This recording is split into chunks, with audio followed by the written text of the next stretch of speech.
Anglo-Indians aren't looked on too fondly. And I was like, oh, now that's the first time I've heard them talk about distinction of Mm. races. And so I said, well, that shouldn't matter at all.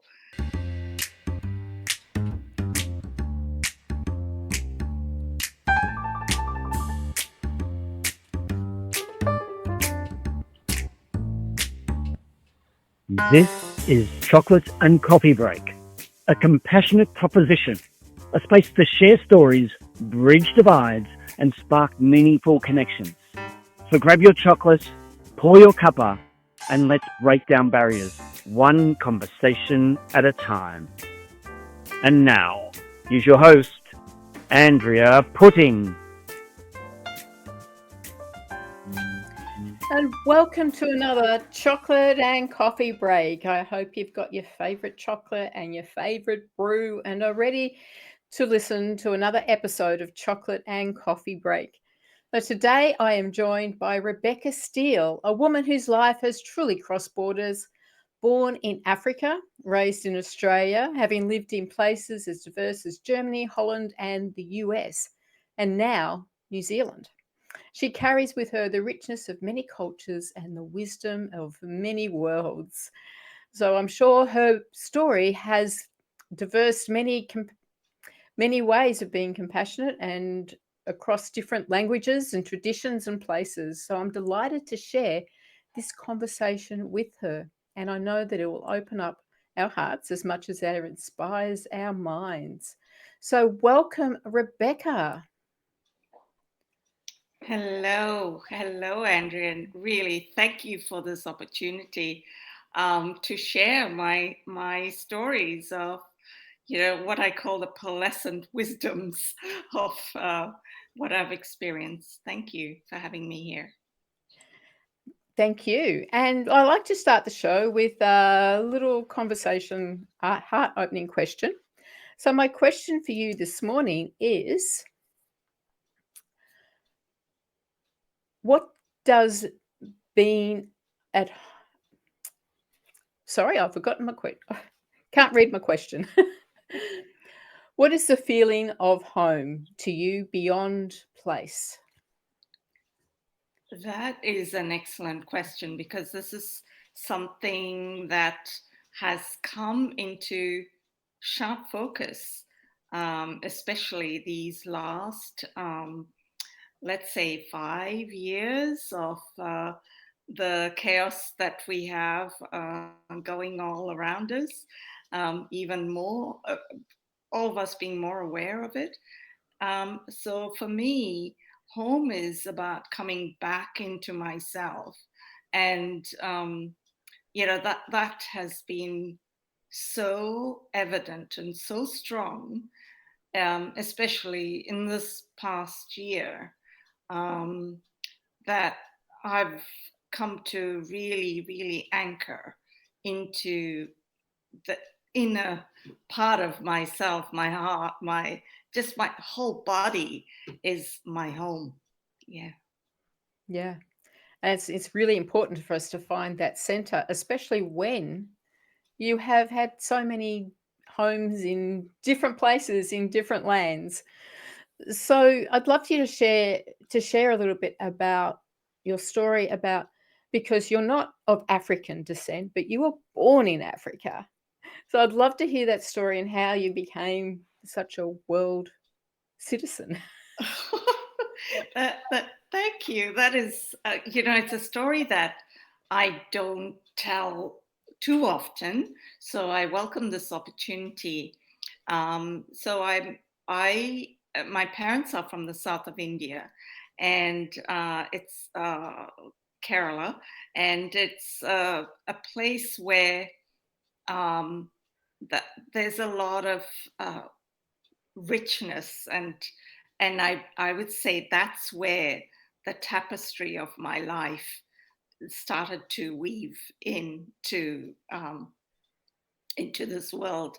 And so um, I I would say my mother was probably pregnant with me when she and my father left India to go on what was a calling to Africa to help with the schools there. They were both teachers, and so they were expatriated there by the Commonwealth, and at that time, so we went to Africa. It was really hard on my mother, who hadn't wanted to leave India and her friends and those of her familiar surroundings and what she knew and loved, and to go into a very different culture.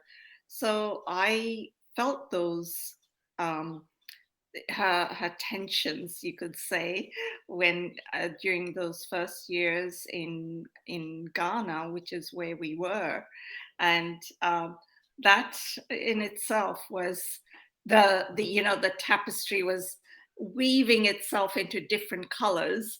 You could say we went back to India every year. We were there for the holidays, you could say, for up to 3 months, 2.5 months or so. And in that time, that was when I got to see my grandparents and just enjoy just what India offered as well. And with the music and the color and the flowers, and oh, it was just beautiful for me. I loved the jewelry, and I was always after the bangle man, so he would carry this bangle thing on his head, and I'd say, shout out to my mom, the bangle man's coming, you know. So from there, my parents left Ghana when, they had their uprising there, and all expatriates had to leave. And Mm. so my father looked at the opportunity of coming to Australia. And so that's where we arrived when I was 10 years old, and, continued to weave the tapestry then. And I stayed in Australia for, went to school and university there in Melbourne, and then met my first husband there, who was Anglo-Indian, and so also knew about India. And well, that's how I marketed him to my parents. I would love for you to share about how your parents reacted to your choice in husband. Well, my parents at that time were, we've given you all this education. Now it's time to go back to India and have an arranged marriage. And I'm like, oh, you know what? That doesn't suit me at all. Having been brought up in Australia, the one thing that I think my parents didn't realize is that growing up in a Western culture gives you a voice that says, "No, I don't know that lifestyle, and I'm not going to. I don't want to go and have an arranged marriage, even though that's what my parents had themselves." One of the wonderful things about my parents is they understood when I said no.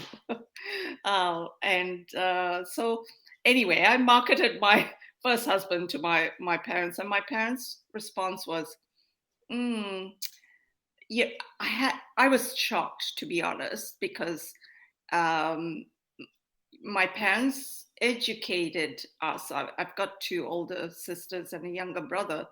To be In order to be part of the world, you responded to your surroundings and took on the culture around you. And so when they said to me, "Oh, he's Anglo-Indian," and in India, Anglo-Indians aren't looked on too fondly. And I was like, oh, now that's the first time I've heard them talk about distinction of races. And so I said, well, that shouldn't matter at all. And then it came to, oh, well, you think with your head, and he's practical with his hands. And I said, so what's the problem? Anyway, yeah. So I think we don't always, there's often those hidden prejudices that we don't necessarily acknowledge in our lives. So Yeah. let's just take a quick chocolate break, and we can, while we listen to some sponsors who help make the show happen, and while we're doing that, don't forget to subscribe, like, and comment on the show. When I hit perimenopause, all I heard was doom and decline until I took a sacred pause and I went searching for women who are radiant after menopause, like Dr. Christiane Northrup, Dr. Vandana Shiva, and the late Dr. Gladys McGarry, still shining at 103. In this book, I share their stories and wisdom and the magic that menopause truly holds. 7 Wonders of Menopause is a sacred reminder. You're not ending, you're returning. Available at independent bookshops in Australia and Amazon around the world. Did you know that only 30% of speakers are women and that only 13% of panels feature women? In order to change that, there is now a directory at womenspeakers.com.au where you can go and search for a speaker. We also have groups on Facebook and LinkedIn under the name Australian Women Speakers, where you can just go and post about your event and women will respond.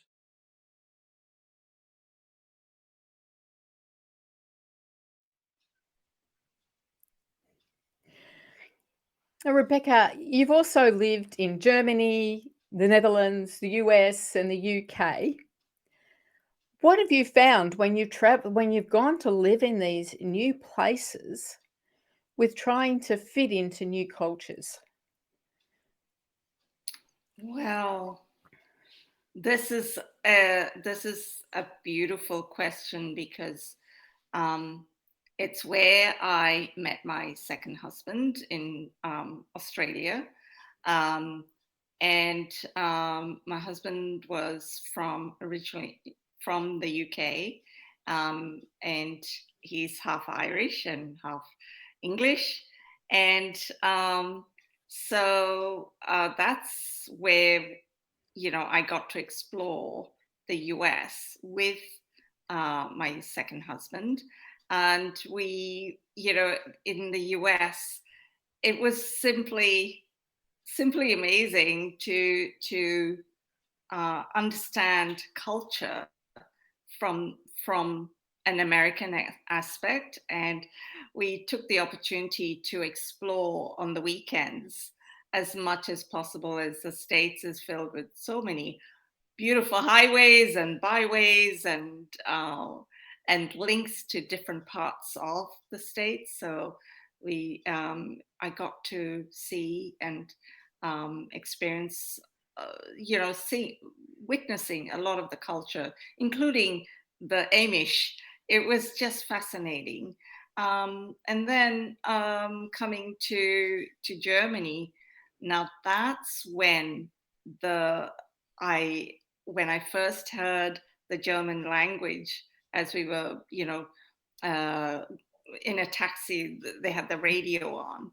And I was thinking, oh my goodness, this sounds so much like the Indian language that my parents spoke. And so it kind of filled an invisible part of my heart to say, this is the language I want to learn, and to fill in that part where I spoke English and I understood the Indian language we spoke, but I didn't speak it. And so it was like, filling a void, you could say. And it was there that my two, so I have 3 children. My second and third child were born there in Germany. So I got to experience the German culture right from the beginning. It was just amazing. I just enjoyed the the tradition and yet the welcoming that we had from our German communities into their lifestyle.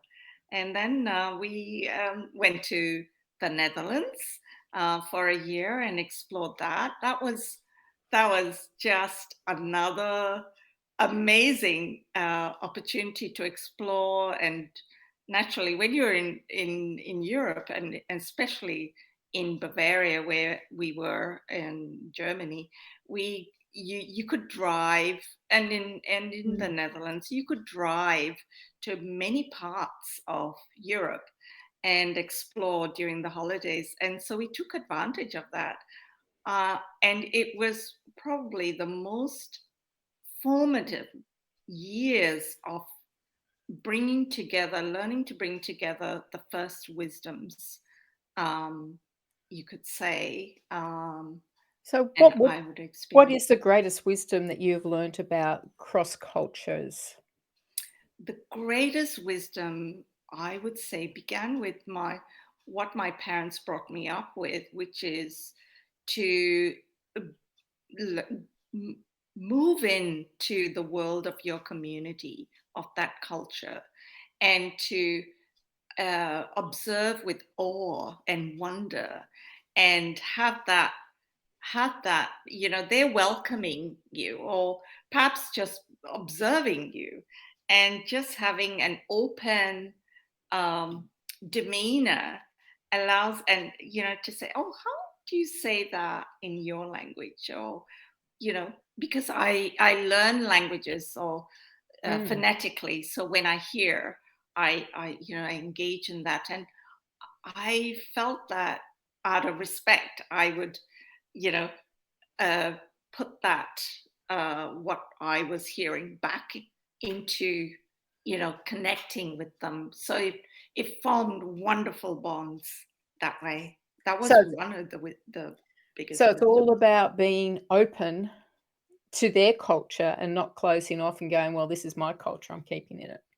Yeah, yeah. I know that a lot of people struggle with that, so I'm not going to say that it's wrong either way, because I think you also need to be able to go back into your own culture sometimes, just for that comfort zone. Yeah, Do you find that? yes, that's a great way of putting it. And I would say in myself, the one of the wisdoms from that time is being able to move in seamlessly, move across cultures seamlessly, to be more. And I feel that it comes into, as I accept myself for who I'm being at that time, I allow myself to also move with who I'm being into my into my culture, what I perceive as my culture in that time. Because that's another thing. It's like I feel like so multicultural. I don't feel like, oh, I'm Indian. I was born in Africa. I don't think like that. Right. I just feel that it's what a privilege to be able, I've had to be able to experience what I've experienced with great joy. And I just remember when we first went to visit Ireland and visit family over there. I thought, oh, I've been here before, this is, and I just loved it, just loved Yeah. it. Um, and it just reminded me so much of Hobart in Tasmania. Mm, it It does. was just amazing. Mm. I was like, yeah, can we ever separate these things? So what would be, if you were to say from all your experiences of going in and out of different cultures, what would be a lesson that you would share with people about that? Ah, the lesson is probably what we hear of most often today: developing the art of listening, Mm, and deep listening and observing, And it's something that I feel that, it's a practice. It's a daily practice, because we have emotions that go up and down. Naturally, we're human, and we can't always have that lovely smile on our faces, and sometimes we do have down days. And to first listen, perhaps I would say, to myself, and fill my awareness with, how well am I listening to myself? How well am I observing myself before I go out into the outer world to I would say, the word judge, the term judgment comes in, because I feel that judgment is, we go around judging other things outside of, you open the front door and the judgment thing starts happening. And I feel that comes when we're not feeling safe, or we're not feeling, if I'm not feeling safe and I'm not quite in my body, yeah, that's when Yeah. it can happen. Yeah. So let's continue this conversation after a quick break so that we can have some more chocolate. And while we're doing it, subscribe, like, comment, and listen to what our sponsors have to share with you. Introducing 123 Read to Me. We give books to children who don't have books so they can succeed.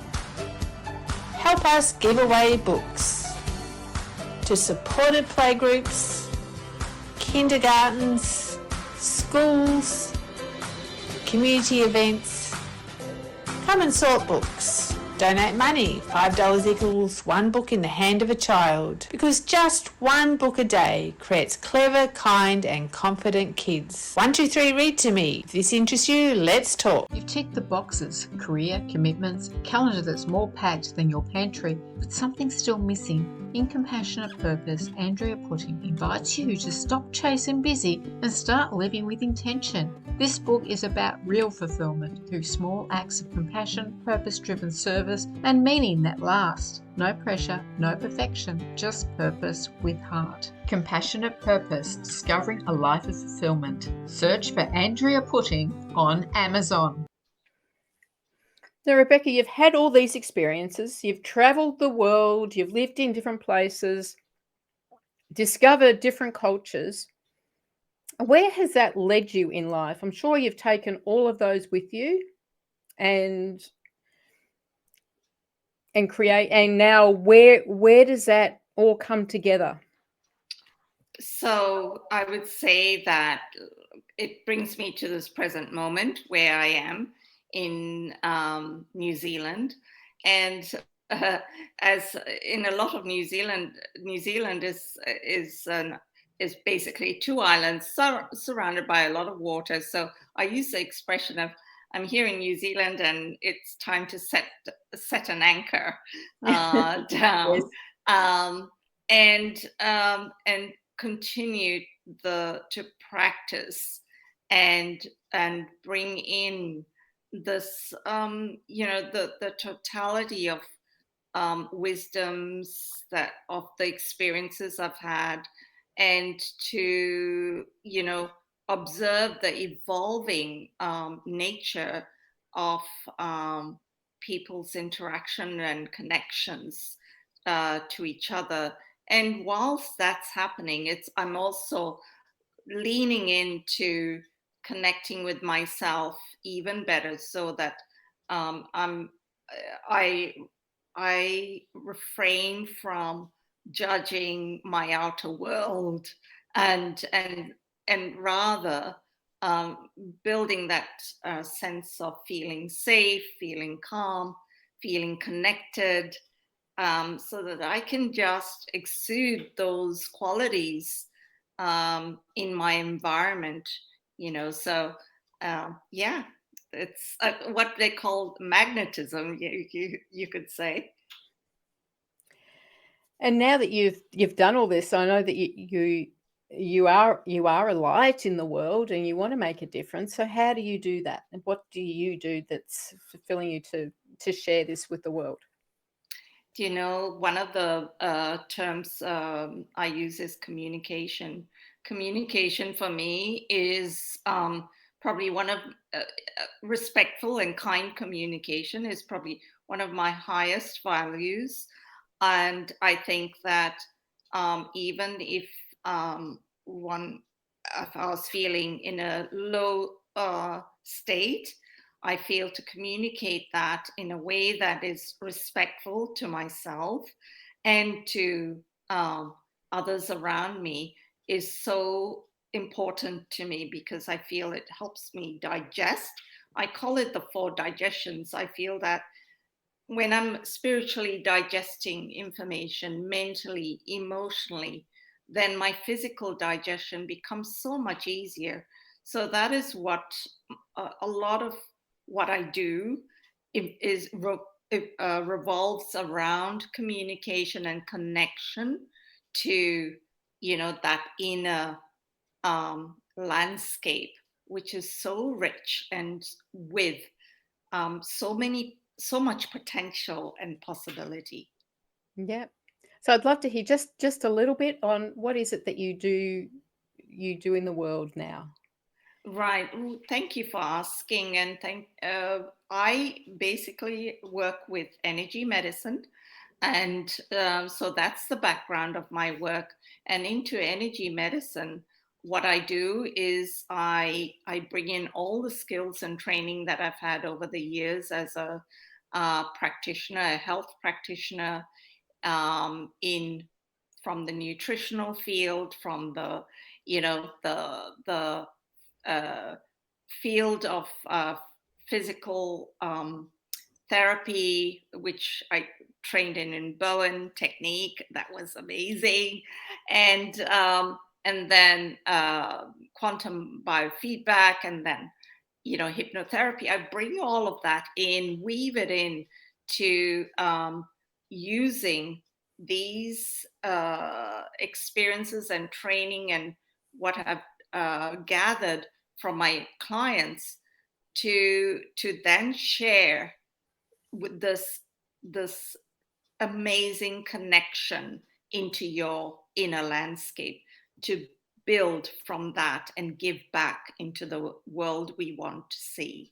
And so that's what I do. Yeah. Yeah. It sounds like your whole life it's just bringing in all this diversity from your experiences, from culture, just to bring everything into one place so that it can expand their life and allow them to live the fullest life that they can.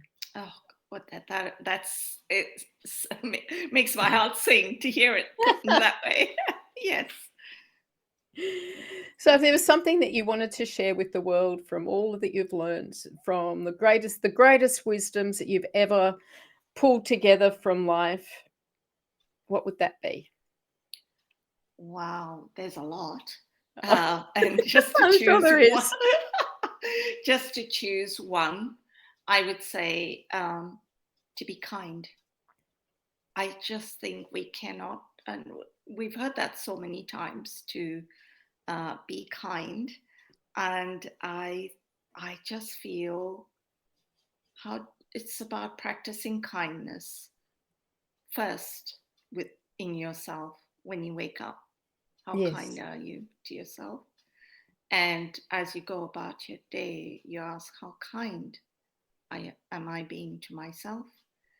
Because in asking that question, it actually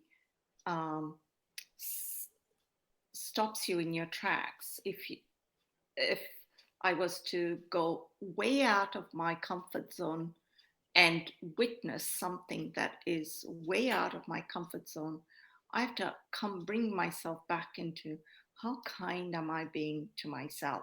And when you ask that question, I think it's very, you get a jolt. Yes. It's like, Absolutely. To be kind to others, we have to be kind to ourselves first. So Rebecca, how can people follow and connect with you? So I can be found on Facebook under my personal profile and on Instagram as mindset with the number 4 biz and _ mentor. and then on LinkedIn. So don't forget to share a chocolate and coffee break with someone who was different to you. Reach out to someone with different culture and enjoy the chocolate and coffee break. And until next time, let love be the loudest voice